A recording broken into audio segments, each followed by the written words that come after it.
அகிலம் டிவி நேயர்களுக்கு வணக்கம். 2 மணிக்கு பின் இடியுடன் கூடிய மழை.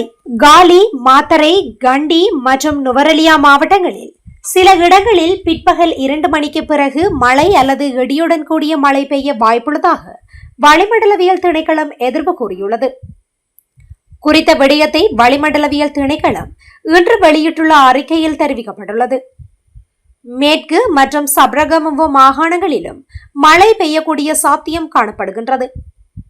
மத்திய மலைகளின் மேற்கு சரிவுகளிலும் வடமத்திய மற்றும் வடமேற்கு மாகாணங்களிலும் ஹம்பாந்தோட்டை மாவட்டத்திலும் அவ்வப்போது மணிக்கு 30 தொடக்கம் 40 கிலோமீட்டர் வேகத்தில் பலத்த காற்று வீசக்கூடும். ஆகஸ்ட் 28 முதல் செப்டம்பர் 7 வரை சூரியன் தெற்கு நோக்கிய இயக்கத்தின் காரணமாக இலங்கையின் அட்சரேகைகளுக்கு நேரடியாக மேலே இருக்கும். இன்று மதியம் 12:10 மணியளவில் சூரியன் மேலே உச்சம் தரும்.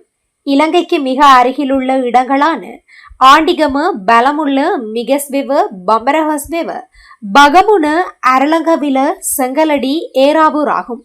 இதுபோன்ற செய்திகளை உடனுக்குடன் அறிந்து கொள்ள அகிலம் டிவியுடன் இணைந்திருங்கள். நன்றி, வணக்கம்.